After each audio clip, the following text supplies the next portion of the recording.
غير ودين سلام يا سلام كدب سبحان الله وحنو ربنا إننا دول استاغنو إريادي اللياب كلاها كي يميد قضية ديرية أي ضمعضي إني أجاوبت الشيء أمر لكن ديقا كلا أي الوهلة سيقشي سبحان الله وحيبا كل هذا شيء أمر أيان هذا كور وحن أديد محاضرة إنو كوقبسد مقدشة كدبنا أرنتان أيو ربا إنو إيقا أرسد وهذه الشيء أمر أوربا إنو أديقا كأرسد حلقي أديقا أقاوني قرب ساركا كور أغتورا نيسي هو كالها اللي واي أرمان نوعان هدو أرسو صعد الشيء قضب كاللباد إيكا هذا الشيء اللياب كلاها وحاهيد كلمة إيكو دواقضو أهيد dadka madaxda ah ee adduunyada jooga islaamahooda ay waxay wada xirtaan surweel oo haday madax qaawiyihiin kuwaasna waan isqaawinaya ay ka dhigantaa subxaanallah saas daradeed ba nabigu wuxuu yiri sallallahu alayhi wasallam fitnadii ugu horeysay reer bani israa'iil ku dhacday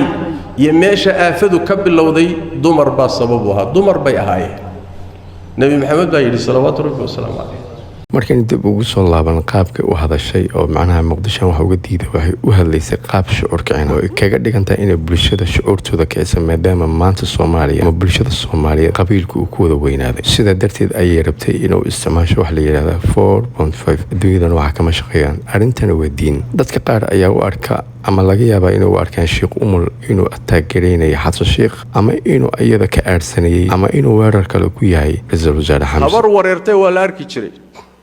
ruux dhalinyaro wareerana waa la arki jiray oday wareerana waa la arki jiray laakiin aniga midaan la yaabanaha waxay tahay dadka nooca u wareersan ee qaabka u yaala cidda xil u dhiibatay saddex mid waay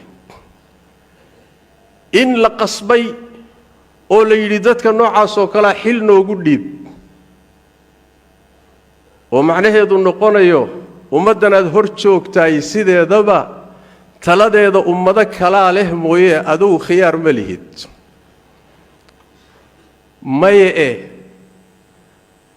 dadka noocan oo kala inaad ummadda hor keento waxoogaa maslaxa abaad dhaafsatay oo taana macnaheedu waxa weeye ummadda mustaqbalkeedii iyo diinteedii iyo akhlaaqdeedii agtaada suuqu yaala oo waa iib yaa iga gadanaya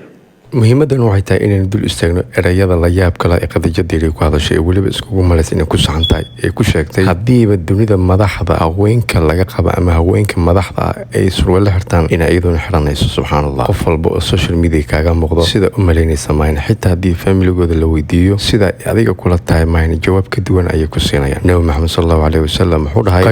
khayrukum li ahli wa ana khayrukum li ahli subxaanallah qadiyaddeedii iyadoo mas'uul ah ay qaabkaas ugu la dhaqmaysaa bulshada iyadoo ay fariinta ka wada qiyaas qoyskeeda waxa ay dhibaato u horseedayso subxaanallah ra'iisul wasaare Xamse sidoo noo sheegay siyaasadda waxa soo galay wiil inaan ku cibaadaysto muhiimadda ugu qaalisan waxay tahay bulshadeena Soomaaliya cilada ugu weyn laga haysto waxay tahay